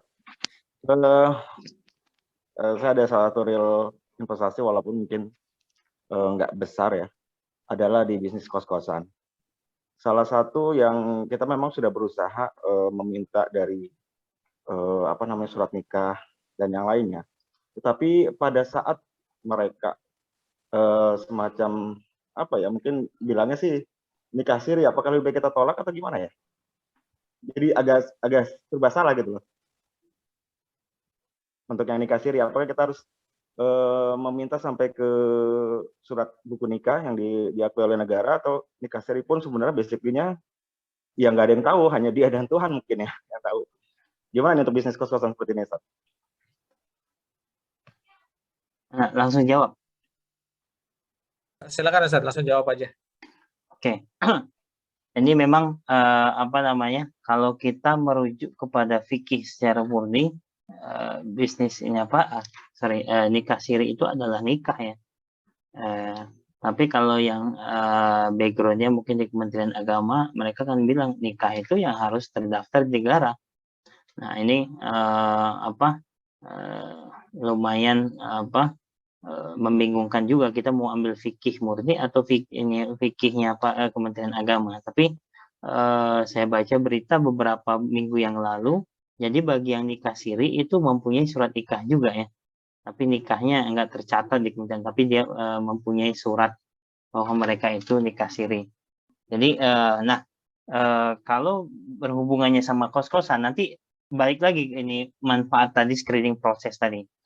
Sebenarnya bisnisnya itu kos-kosan itu adalah ini apa bisnis yang dibolehkan atau enggak. Jadi kalau kita melihat dari main business activities-nya itu kan cuma untuk tempat tinggal, jadi diperbolehkan, Mas. Tapi masalah kalau udah lebih detail kayak gitu sudah bukan tanggungan kita ya. La yukallifu nafsan illa wus'aha, kecuali mereka nggak nikah, itu aja. Jadi so far menurut pendapat saya pribadi otomatis sewa kosan yang ada dari bisnis tersebut otomatis menjadi halal 100%. Kalaupun ada kebohongan dari pihak pengguna ya, sebenarnya dia bohong, mengaku suami istri siri, tetapi mereka tidak siri. Jadi kita boleh dibilang ragu-ragu di situ sih, apakah lebih baik kita tinggalkan, kita tolak. Untuk saat ini sih masih menolak sih. Tapi kalau secara bisnis kan juga jadi ya memang ada banyak pertimbangan. Untuk saat ini sih masih menolak sih, apakah sebenarnya diperbolehkan seandainya mereka semacam menerbitkan surat nikah siri atau mereka hanya bicara nikah siri. Karena kan kita awalnya pada saat mereka berbohong, kita kan nggak pernah tahu, atau kita kembalikan lagi ke Allah nanti ujung-ujungnya. Tapi secara di hati, secara pikir juga agak khawatir tempat bisnis kita itu dijadikan ya semacam maksiat dan yang lainnya. Itu aja sih yang agak membuat ragu-ragu. Ya kalau misalnya ini udah Bapak lebih paham sendiri ya ketika melihat gelagat orangnya, apakah mereka beneran nikah atau enggak. Atau mereka misalnya ganti-ganti lagi nikah sirinya hari ini dengan pihak si A, besok nikah siri dengan si B, ya itu mungkin Bapak memberikan keputusan yang tepat lah untuk dia menerima. Tapi kalau memang mereka beneran nikah ya itu so far dari pandangan fikih nggak masalah. Jadi seperti itu, Pak. Oke, terima kasih. Mungkin dilanjut sama yang lainnya. Mungkin ada beberapa pertanyaan lain, tapi saya serahkan ke teman-teman yang lain mungkin yang mau bertanya. Oke, kita kasih kesempatan yang lain dulu ya. Ada teman lain yang ingin bertanya? Silakan. Assalamualaikum. Waalaikumsalam. Waalaikumsalam. Pak Ustadz, izin nanya Pak Ustadz. Kebetulan kita itu sudah berbeda dengan profesi teman-teman lainnya ya, kebanyakan ya. Kita itu sekarang menekuni dan bahkan berprofesi sudah 12 tahun kita di industri asuransi. Nah, pertanyaannya bukan tentang asuransi konvensional, tapi tentang asuransi syariah. Karena di dalam asuransi syariah itu juga ada Dewan Syariah Nasional yang fungsinya mengawasi investasi yang ditanamkan di asuransi itu apakah memang sesuai dengan kaidah Islam dan sesuai dengan fatwa-fatwa MUI. Nah, menurut Ustadz sendiri, bagaimana dengan pandangan Ustadz terhadap asuransi syariah ini? Karena banyak beberapa teman meskipun syariah tetap nggak dipercaya juga. Mungkin kalau asuransi konvensional mungkin iyalah ada riba, ada sesuatu yang bertentangan dengan hukum-hukum Islam.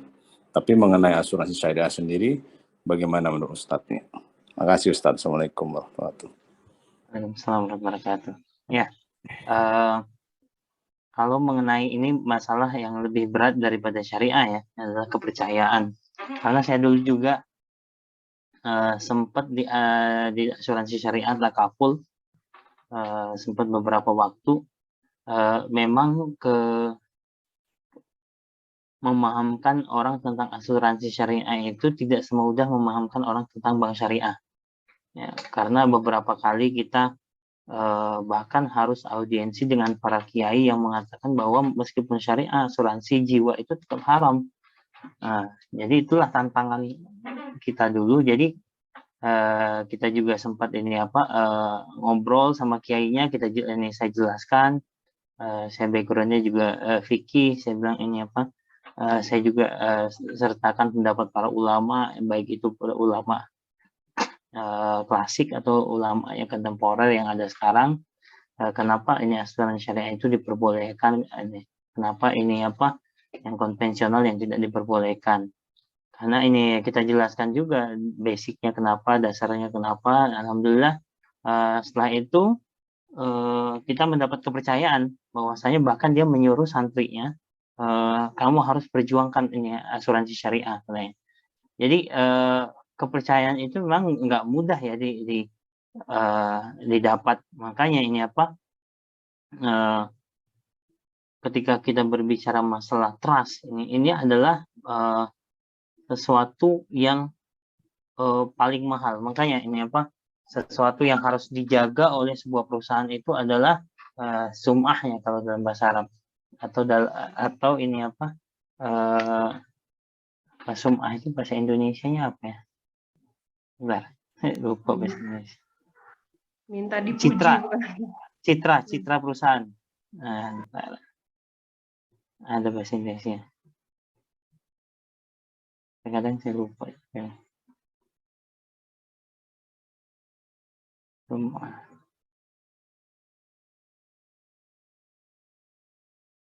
Reputasi, ya. Sum'ah itu reputasi. Reputasi itu sangat mahal banget, ya, dan juga termasuk dengan kepercayaan. Makanya saya ini bahkan di dalam kehidupan sehari-hari pun reputasi itu adalah segala-galanya. Ya. Kepercayaan itu adalah segalanya, karena kepercayaan itu sangat mahal. Orang yang bisa dipercaya saat ini pun sangat jarang. Bahkan ketika kita udah dipercaya, bahkan dia yang mengkhianati. Kayak misalnya yang lagi heboh ini adalah mafia tanahnya dari seorang artis Nira Zubir. Pembantunya dikasih kepercayaan penuh, surat tanahnya disuruh pegang, suruh ngurus, malah dibawa kabur ya, sampai nilainya total sekitarnya 17 miliar. Itu agen kepercayaan. Nah, dalam fikih muamalah kita tidak bisa ini menghukumi sesuatu itu berdasarkan dengan kepercayaan, ya. Karena kepercayaan itu adalah hal lain. Jadi yang harus kita pastikan adalah transaksi akad atau transaksi yang dilakukan di perusahaan asuransi syariah tersebut sesuai dengan standar, misalnya fatwa Dewan Syariah Nasional, atau kalau misalnya di luar kita biasa pakai standar ini syariah standar IOV, Accounting Auditing for Organization for Islamic Financial Institution. Itu adalah standar yang sudah dirumuskan oleh para ulama global ini, dan sangat detail mereka membahasnya. Makanya ketika ini kita berbicara apakah asuransi syariah itu sesuai dengan syariah, sudah pasti, karena ini akad yang dipakai pun adalah akad ta'awun. Dana yang dikumpulkan itu adalah dana tabaruk yang diikhlaskan kepada orang-orang yang mengalami musibah. Jadi itu diperbolehkan gitu. Nah, ini masalah investasinya pun kita juga ketat waktu itu. Kita nggak harus dilaporkan. Kita misalnya perusahaan ini asuransi syariah itu atau takaful itu udah invest di mana, itu ada laporannya. Misalnya tiba-tiba dia ada invest ke non ini hal, itu bisa diomelin sama Dewan Pengawas Syariah, nggak boleh itu invest di non halal activities. Ya, jadi apa yang bisa kita lakukan adalah melakukan apa yang sudah menjadi kewajiban kita, yang memastikan muamalahnya sesuai dengan syariat atau enggak. Tapi masalah itu kepercayaan itu adalah challenge kita, bagaimana kita memberikan kepercayaan kepada publik bahwa transaksi kita ini sesuai dengan syariat atau enggak. Jadi seperti itu, Pak. Oke, berarti nggak ada masalah sebenarnya Ustadz, ya, asalkan memang sesuai dengan kaidah-kaidah Islam. Jadi memang firm bahwa investasi asuransi syariah itu diperbolehkan dalam Islam gitu Ustadz, ya. Iya, betul. Tapi harus dipelajari betul ya produknya asuransi, karena asuransi itu bukan bank. Jadi harus dipastikan sama seperti kita bapak-bapak ini beli asuransi tapi asuransinya investasi. Misalnya unit link kemarin, misalnya apalagi dalam COVID ini ancur-ancuran harganya. Sama seperti ketika saham-saham kemarin harganya ancur-ancuran karena demand-nya hancur, orang lebih memilih menyimpan cash daripada beli saham. Jadi itu di luar fikih muamalah ketika harganya jatuh ya. Ya, baik Ustadz. Terima kasih Ustadz. Ya, sama-sama. Oke, makasih Sani. Ada lagi pertanyaan lain? Assalamualaikum Ustadz, mau Waalaikumsalam. tanya. Bu Lutfi, silakan. Ini yang jadi pertanyaan saya sejak dahulu kala, masih belum ketemu jawabannya. Itu atas investasi kita itu perhitungan zakatnya bagaimana ya Ustadz? Misal nih, kita kan punya saham dengan horizon long term investment ya Ustadz ya. Jadi sahamnya itu kan pasti akan naik turun, ada unrealized gain, ada unrealized loss juga gitu. Nah, itu nanti perhitungan zakatnya itu seperti apa? Itu satu. Yang kedua juga untuk surat hutang. Surat hutang itu kan ada kupon ya Ustadz ya? Iya. Tiap sekian periode kan dia mengeluarkan kupon. Nah, perhitungan zakatnya juga atas bundle-nya atau per bulannya itu harus dikeluarkan juga zakatnya setiap kita menerima kupon Ustadz. Itu sih. Ya, makasih Ustadz. Oke, yang sama Bu. Menarik banget ya. Bagaimana cara kita menghitung zakat pada saham-saham yang kita investasikan sedangkan sahamnya itu naik turun. Jadi ada beberapa metode ya. Kita mau memakai metode based on market basis atau based on average basis. Jadi kayak gini simpelnya. Kalau kita punya tabungan dalam setahun misalnya, karena zakat itu kan syaratnya dua. Pertama, zakat itu harus mencapai tahunan. Ketika dia udah setahun dia baru wajib zakat. Ketika dia belum mencapai haul, dia belum wajib membayar zakat. Yang kedua adalah nisab. Ya, nisabnya itu sudah mencapai nisab yang sudah distandarkan para ulama atau enggak.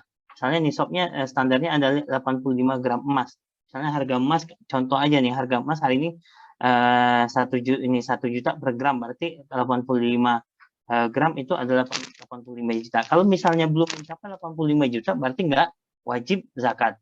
Nah, ketika kita mau menghitung zakat atas saham yang kita punya, maka bagaimana kita cara menghitungnya? Pertama, ini bisa pakai metode harga saham. Ini kalau ini pertama dilihat dari harga sahamnya, yang kedua dilihat dari dividen yang kita miliki, atau ini keuntungan yang dari jual saham tersebut. Kalau misalnya saham yang misalnya masih kita pegang sampai sekarang dan itu udah setahun, maka harus kita hitung based on average. Misalnya harga saham di 1 Januari itu adalah misalnya 3.600. Harga saham di 1 Januari setahun setelahnya adalah 3.200. Ini kan sahamnya naik turun. Itu kalau kita pakai Excel itu kan ada average-nya. Kita tinggal dihitung. Average itu yang dihitung itu dikali 2,5%. Atau bisa juga kata para ulama yang kita hitung adalah keuntungannya.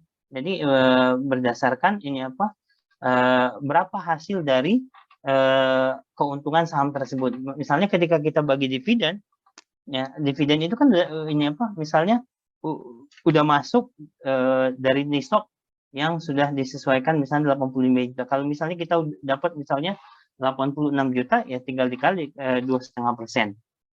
Atau ini based on market price pada waktu itu. Misalnya harga market setelah di tahun ini misalnya 1 Januari 2000 kita beli di 2020, 1 Januari 2021 itu harganya berbeda. Tapi kita bisa yang kita pakai adalah harga market pada waktu itu. Yang kita mau pas kita mau bayar zakat. Jadi kalau harga marketnya itu 3.200, itulah harga yang kita pakai. Ya. Jadi itu dilihat dari harga market sahamnya atau dilihat dari dividennya. Atau ini ada ulama juga berpendapat kumpulan antara dividen dengan harga saham. Tapi saya pribadi lebih kepada dividen dari saham dulu, karena keuntungan dari saham tersebut itu yang kita zakatkan. Ya, itu masalah ini zakat saham bagaimana menghitung. Sama juga seperti kita ini ketika mengatakan berapa nisab berapa nominal yang wajib saya zakatkan di tabungan saya. Jadi karena tabungan saya dari 1 Januari 2020 ke 1 Januari 2021 itu kan uangnya itu kan naik turun. Misalnya ada di 1 Januari uangnya 30 juta. Di 1 Februari tinggal 15 juta. Di Maret itu bisa jadi 90 juta. Jadi bisa juga pakai metode on average basis juga. Berapa average nilai saldo kita selama setahun itu. Atau bisa pakai nominal kita yang paling rendah, karena yang paling rendah itulah yang mencapai haul, yang dia nggak pernah turun dari nominal tersebut. Jadi sama sih juga seperti itu menghitung bagaimana kita menghitung zakat saham atau ini keuntungan dari saham tersebut.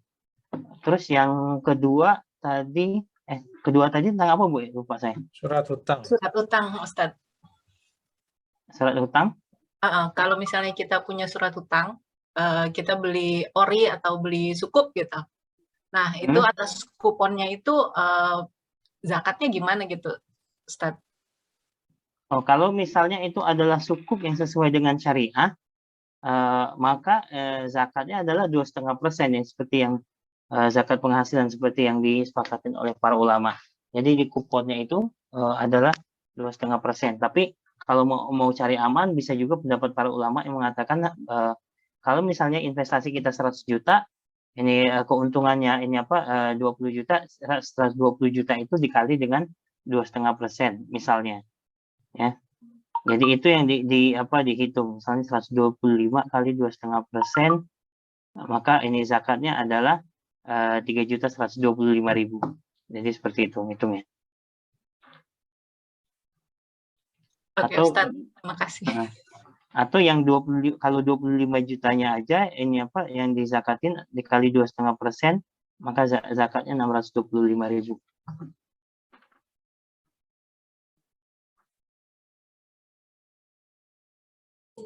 Pertanyaan di chat, Ustadz, dari... Oke, ya ini ya benar ini. Ini dulu sempat saya juga menjadi pertanyaan saya juga ketika saya masih kuliah. Ketika kita sudah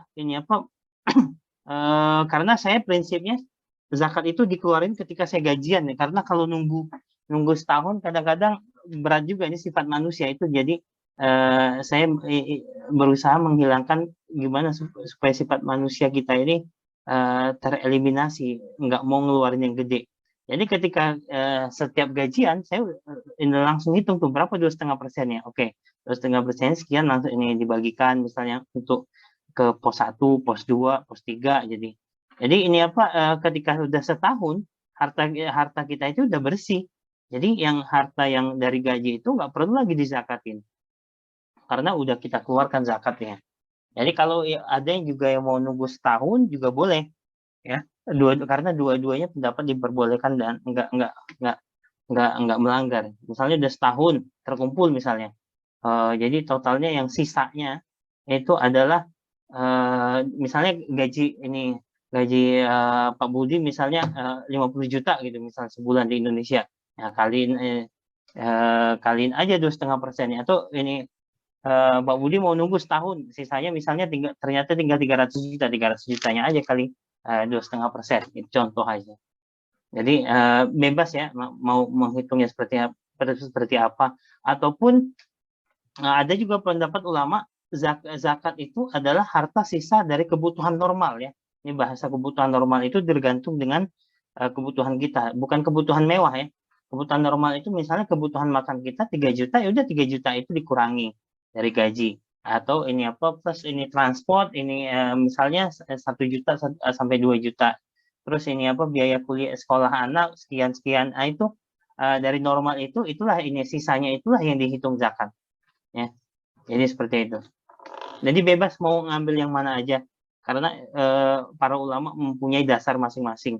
Karena saya juga ini ketika misalnya bilang, oh enggak langsung 2,5% ini langsung zakat, saya nggak bisa juga ngomong gini karena saya juga pernah melihat ada orang yang kalau dipotong 2,5% langsung zakat itu lumayan kelabakan juga dia membiayai keluarganya untuk ini agar cukup. Jadi ulama-ulama ketika dia sudah memberikan pendapatnya itu sebenarnya ada dasarnya juga. Sama seperti ketika kita mengatakan secara Islam, secara syariat, kita harus benar-benar patuh dan sayang sama orang tua kita. Ini mau gimana pun itu adalah orang tua kita, itu memang benar. Tapi itu mungkin kasusnya buat saya ketika saya mendapatkan orang tua yang baik, yang mendidik saya dengan benar, yang mendidik saya dengan menanamkan ilmu agama, dia sekolahin saya ilmu agama. Tapi gimana kalau misalnya kita temukan misalnya ada sahabat saya yang memang dia bukan dari orang tua yang mengerti agama misalnya, yang orang tuanya tidak memberikan kasih sayang sehingga anaknya itu nggak mengerti bagaimana memperlakukan orang tuanya sebaik mungkin sesuai dengan syariat, karena dia nggak diajarkan agama. Orang tuanya juga nggak memberikan nilai agama. Orang tuanya juga nggak mencontohkan bagaimana sayang kepada anak. Istrinya juga misalnya nggak mencontohkan bagaimana seorang istri itu harus patuh sama suami, sehingganya anaknya nggak bisa mendapatkan contoh bagaimana seorang anak itu harus patuh pada orang tuanya. Jadi hukum-hukum itu bisa tergantung dengan keadaan setempat. Misalnya untuk yang orang yang punya orang tua yang misalnya dia nggak ngerti agama, sudah diamin aja selama kita nggak usah ngomong segala macam, kita diam aja, itu mungkin yang terbaik, karena misalnya orang tuanya jauh dari nilai-nilai agama, ya. Jadi seperti itu. Silakan yang mau lanjut lagi. Pertanyaan selanjutnya dari Bu Lutfi atau Pak Lutfi nih yang mau nanya tentang lanjutan nih. Oh, tadi mau melanjutkan, tapi nanti agak bergeser-geser, kan nggak apa-apa, Tat, ya? Ya, nggak apa-apa, silakan. Jadi tadi kan misalkan ya, kita tanda kutip pendekatannya dari gaji bulanan itu langsung kita potong 2,5% buat zakat. Nah, dari sisanya itu sebagian kita investasikan. Nah, hasil investasi itu ketika dapat keuntungan nggak kita ambil, namun kita puterin lagi ke dalam bentuk investasi yang lainnya. Nah, ketika setahun itu, apakah kita sudah harus bayar zakat atau menunggu sampai kita tanda kutip uangkan dari hasil investasinya? Oke, ini harus lebih detail. Contoh misalnya gini, kita gajian misalnya contoh 10 juta ya. 10 juta itu sudah kita keluarkan zakatnya 2,5%. Oke. Dari 10 juta itu 5 juta kita investasikan, contoh aja. Dari 5 juta itu kita investasikan, setahun itu kita ada investasi sekitar berarti 60 juta. 60 juta ini sudah tidak perlu dikeluarkan zakatnya karena dia udah termasuk harta bersih yang sudah dikeluarkan zakatnya. Yang tinggal dikeluarkan zakatnya adalah hasil dari 60 juta ini. Ya, hasil dari 60 juta ini, 60 juta ini misalnya mendapatkan hasil 5 juta. Nah, ini udah wajib dikeluarkan zakat nggak? Ya, karena ini hasil. Kalau dia belum mencapai nisab, ya berarti dia belum wajib kena zakat. Tapi kalau sudah mencapai nisab, dia nggak kena zakat. Ataupun bisa mengikuti pendapat ulama yang mengatakan bahwasanya sesuatu yang kita dapat, misal semacam keuntungan atau performance bonus segala macam, nominal pun berapapun itu wajib dizakatin 2,5%. Jadi bebas saja mau pilih yang mana. Ya seperti itu, Pak. Ya. Makasih, Tat, sudah jelas, Tat. Iya, sama-sama. Mungkin satu pertanyaan lagi untuk memberikan waktu buat Ustadz istirahat juga. Boleh santai. Lagi. Besok libur. Dua lagi. Boleh nanya lagi. Ya, silakan, Mas Bibi. Ya, Ustadz mau tanya, tapi tentang investasi emas ini mungkin agak beda. Satu aja lah pertanyaannya. Jadi saya kebetulan pernah dengar tentang investasi. Jadi ada orang yang bukan orang ya, misalnya ada ustadz atau ulama yang tidak setuju lah dengan program cicil emas gitu. Nah, itu bagaimana, Ustadz?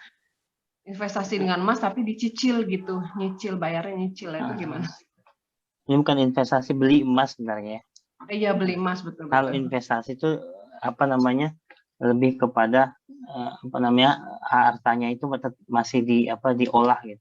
Kalau ini kan diem aja. Ya. Jadi mungkin itu bagi ibu adalah investasi karena nilainya naik. Jadi balik lagi kepada ini pendapat ini, sebenarnya ini adalah salah satu materi tesis doktor saya, jual beli emas ya. Tapi langsung aja ke kesimpulan. Jadi kesimpulannya seperti ini. Bahwasanya ketika emas itu dinyatakan bahwa emas itu adalah sil'ah, maka itu boleh diperjualbelikan. Sil'ah itu maksudnya adalah komoditas barang. Misalnya ini cincin, kalung itu adalah sil'ah, diperjualbelikan karena itu dipakai. Ya, jadi bukan untuk store of value aja, dia adalah perhiasan gitu. Nah, kalau yang sifatnya perhiasan itu diperbolehkan para ulama untuk diperjualbelikan atau dicicil. Kan itu kan jual beli, tapi ini bayarnya nyicil. Tapi kalau misalnya emasnya itu adalah emas batangan yang bukan sifatnya barang, yang itu nggak dipakai, itu lebih kepada seperti reserve yang dipakai oleh bank sentral, itu beberapa ulama mengatakan itu ini bukan sil'ah lagi, itu lebih kepada udah ini fungsinya adalah sebagai reserve, sebagaimana mata uang di negara tersebut. Makanya ini beberapa ulama di Timur Tengah mengatakan itu tidak boleh diperjualbelikan bagaimana yang ada di Indonesia. Tapi ini pendapat para ulama Indonesia, selama emas itu adalah bukan uang,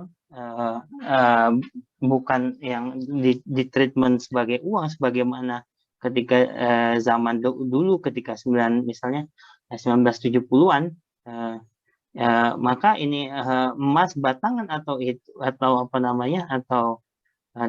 perhiasan itu treatmentnya adalah komoditas ya, barang yang itu bisa diperjualbelikan. Jadi kita kalau di Indonesia ya tinggal merujuk aja kepada fatwa DSN ini MUI bahwasanya emas adalah komoditas yang bisa diperjualbelikan, jadi belinya bisa nyicil. Tapi kalau kita di luar, kita memakai pendapat ulama yang emas batangan itu nggak boleh diperjualbelikan secara cicil. Jadi seperti itu. Kalau ikut pendapat ulama Indonesia itu boleh. Jadi ikut kondisi di mana kita tinggal ya Ustadz ya? Iya. Kalau di luar berarti nggak boleh gitu ya? Kalau mau strict ya nggak usah ikut. Tapi kalau karena ini kita ikut lagi pendapat ulama di mana kita tinggal ya, nggak repot juga kalau kita ikut pendapat di mana ulama itu tidak ada di sana, ngelihat keadaan setempat agak berbeda, jadi ya ikut aja lebih aman. Jadi terima kasih. Iya, terima kasih. Tadi siapa lagi mau tanya, Holil ya? Saya. Ya, silakan. Pak Ustadz, ya. Saya itu, ini agak melenceng sih dari investasi. Ini cuman saya pengen pendapat Pak Ustadz aja karena ini jadi pertanyaan sulit ini menurut saya. Jadi gini Pak Ustadz, kan kita tahu juga mungkin ada di teman-teman juga kerja di perbankan, ya. Perbankan itu udah jelas ada riba, tapi mungkin karena kita orang timur, jadi agak sedikit membatasi lah untuk menekankan bahwa pekerjaan mereka itu ya begitulah. Kita juga agak segan juga. Nah pertanyaannya begini Pak Ustadz, kalau untuk yang kondisi normal sih ya oke lah ya, maksudnya kita tidak itu urusan mereka gitu kan. Tapi seandainya kita punya teman ya, ini seorang janda gitu kan, usianya sekitar 52 tahun atau menjelang pensiun lah. Tapi dia ada anak yang harus dibiayain sampai kuliah, sampai selesai lah. Nah, tiba-tiba ada beberapa anggapan bahwa pekerjaan dia itu haram. Ya, terus kemudian karena ada riba dan seterusnya. Sementara dari pekerjaan dia itu dia menyekolahkan anaknya, which is itu adalah suatu ibadah juga. Nah ini bagaimana Ustadz? Pendapat Ustadz terkait dengan masalah ini Pak Ustadz. Terima kasih Pak Ustadz. Oke, sama Pak. Oke, ini pertanyaan yang baik sekali. Ini pertanyaan mirip pernah ditanyakan oleh salah seorang ketika saya di Oman. Ditanyakan oleh salah seorang Omani, orang Oman yang bertanya kepada Syekh waktu itu adalah Syekh Kahlan, Dr. Kahlan, itu adalah wakil mufti Oman. Dia mengatakan bertanya orang Oman ini, wahai Syekh, tanya, bagaimana pendapat Anda terhadap seseorang yang bekerja di perusahaan yang tidak sesuai dengan syariah, ya? Apakah dia harus langsung resign dari tempatnya atau dia bertahan di sana karena dia mempunyai tanggung jawab? Ini jawaban Syekh Dr. Kahlan menarik sekali bagi saya. Dia nggak mengejat langsung, oh kamu harus keluar, kamu harus gini. Itu bukanlah jawaban para ulama. Ya. Ulama itu selalu melihat sesuatu yang lebih luas lagi. Dia nggak tipikal ulama itu tipikal orang wise, ya, bukan tipikal orang yang ini haram, ini nggak boleh, ini jadi semuanya nggak boleh, semuanya haram, ya. Seakan-akan dia disuruh hidup di tengah gua aja, ya, semuanya diharam sama dia. Kalau ulama itu ketika ini tanda seorang itu ulama, dia lebih melihat sesuatu itu kepada lebih kompleks lagi, lebih luas lagi. Enggak langsung menghukumi apa yang dia lakukan itu halal atau haram. Sama seperti ketika Rasulullah ditanya oleh beberapa sahabat, jawabannya berbeda. Ini jawaban Rasulullah kepada sahabat satu dengan lainnya. Ketika misalnya para sahabat menanyakan, ya Rasulullah, mahal abdul amal, wahai Rasulullah, amal apa yang paling baik? Ketika dia ngelihat ini orang mungkin manajemen waktunya masih berantakan segala macamnya, kata Rasulullah, as-salatu ala waqtiha. Ya, salat tepat waktu, bukan di awal waktu, ya. Salat ala waqtiha. Salat di tepat waktu. Jadi dalam waktunya itu kamu salat. Ya, untuk ini. Ada juga yang mengatakan, ya Rasulullah, ini apa amalan terbaik ini bagi saya? Kata Rasulullah, al-jihad fisabilillah. Ya, berjihad tergantung orangnya. Jadi kembali lagi ini Syekh Kahlan ini ketika dia melihat mendengar pertanyaan salah seorang Omani ini, salah seorang masyarakat ini, dia mengatakan, wahai ini saudaraku, jika engkau masih memiliki tanggung jawabmu, kamu punya anak yang harus kamu sekolahkan, kamu punya istri yang harus kamu nafkahi, bahkan kamu punya orang tua yang kamu harus memiliki tanggung jawabnya untuk kamu nafkahi, maka kamu nggak keluar dulu, jangan keluar dulu dari perusahaan tersebut sampai, kata Syekh, sekarang adalah saatnya kamu mencari pekerjaan selain pekerjaan ini. Jadi ada usaha di situ, ya. Ada usaha, kata Syekhnya, kamu mencari pekerjaan yang untuk keluar dari pekerjaan ini, cari pekerjaan yang halal. Ketika kamu sudah menemukan pekerjaan itu, maka kamu boleh pindah dan kamu harus pindah dari pekerjaan yang haram menuju ke pekerjaan yang halal, ya. Kata Syekhnya, kamu jangan keluar dulu sampai kamu mendapat pekerjaan yang halal tersebut, karena dia punya keluarga yang harus dinafkahi. Jadi meskipun kata Syekhnya, pekerjaan yang kamu dapatkan itu gajinya lebih sedikit, tidak masalah, asal mampu mencukupi kebutuhan keluargamu. Tapi kalau kamu nggak pindah, maka pekerjaanmu yang ada sekarang itu akan menjadi tanggung jawabnya, ya, karena itu tanggung jawabnya. Tapi tanggung jawabnya suami itu menjadi tanggung jawabnya dia aja, nggak menjadi tanggung jawab istri dan anak-anaknya. Karena kenapa? Karena tanggung jawab suami itu adalah urusannya sama diri dia, sama Allah aja, nggak menyerempet kepada anak dan istri. Sama ini seperti yang ada di kaidah fikih, sebenarnya panjang ininya. Ada kaidah fikih bahwasanya mengatakan tabaddul sababil hukmi yakum maqam tabaddul dzadil hukmi, segala macam itu banyak. Intinya tanggung jawab itu adalah tanggung jawab suaminya. Ketika ini misalnya itu sifatnya yang haram, itu haramnya itu adalah tanggung jawab suami, bukan anak-anaknya. Nah, kembali lagi ini kepada ibu tadi. Ketika dia memiliki anak yang harus disekolahkan, itu menjadi tanggung jawabnya. Akan tetapi seperti saya berpendapat dengan Syakil Terkahlan tadi, ibu ini dia mempunyai kewajiban untuk mencari pekerjaan yang jelas halalnya. Kalau yang ini di bank tadi kan ulama udah bersepakat bahwa bunga bank itu haram. Kalau bekerja di sana ya otomatis hukumnya sama. Jadi sarannya harusnya kepada ibu tadi, silakan mencari pekerjaan yang lain, Bu, yang halal. Toh sekarang banyak perusahaan yang sesuai dengan syariah. Kalau bank ada bank syariahnya juga, mungkin juga bisa perusahaan lain. Agar nanti anak-anaknya itu masih bisa disekolahkan sampai selesai. Jadi seperti itu, Pak. Oke, terima kasih Pak Ustadz. Sama-sama.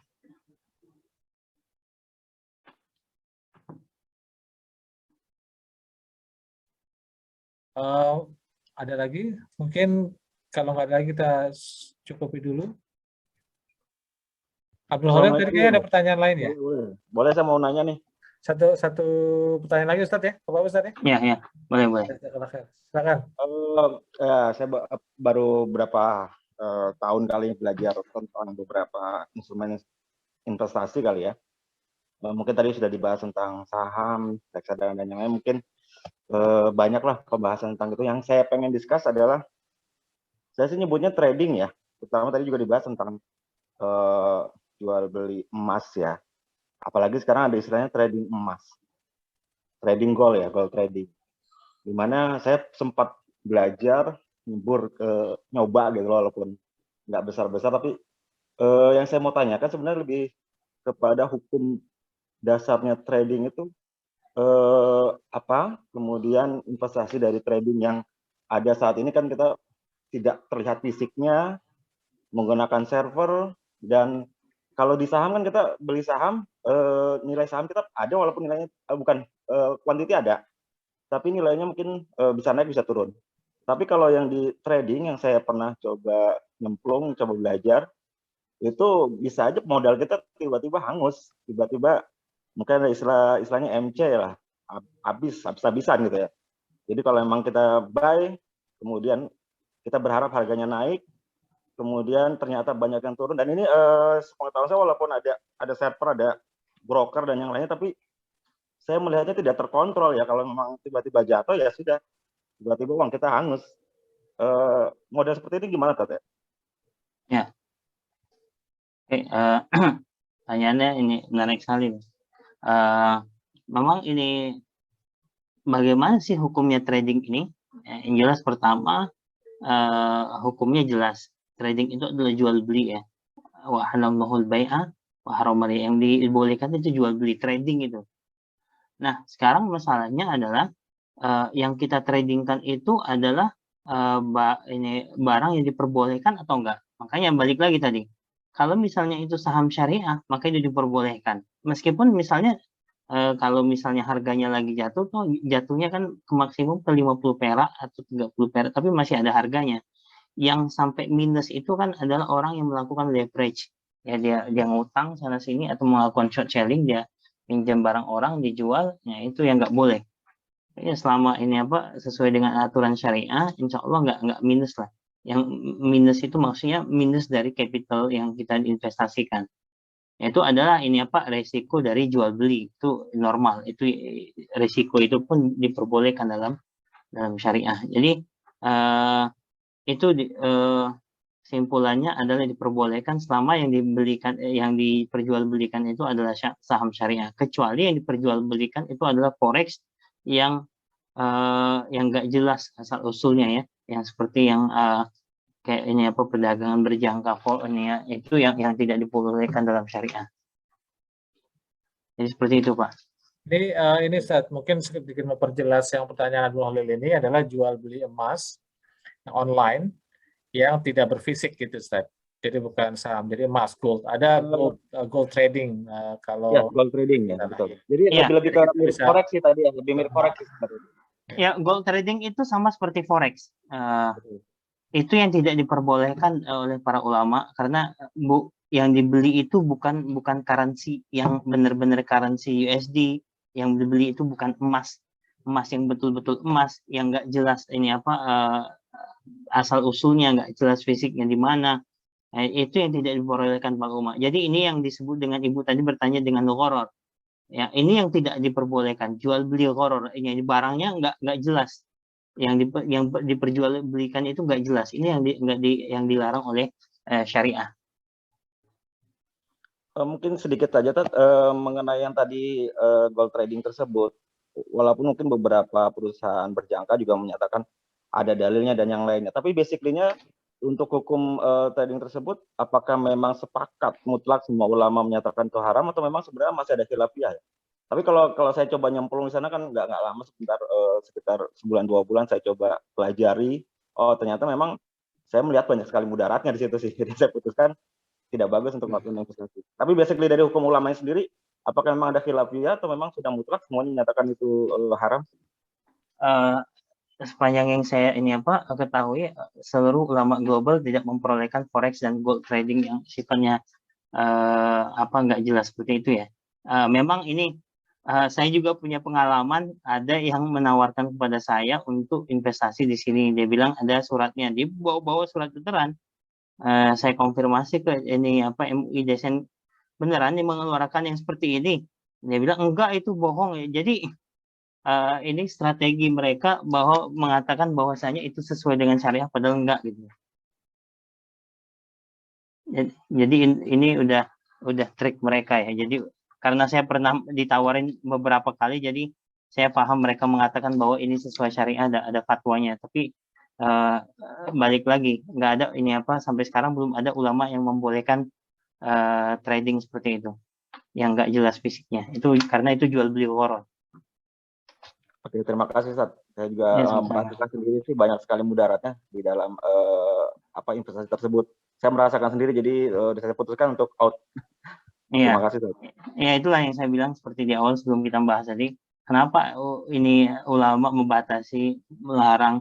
Sebenarnya itu untuk menjaga harta kita juga supaya kita nggak terjerumus kepada investasi yang tidak sesuai dengan syariah, dan itu mudaratnya kepada kita uang kita hilang nggak jelas.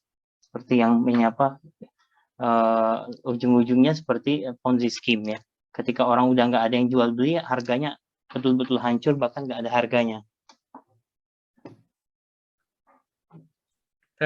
Jazakumullah khairan Ustaz.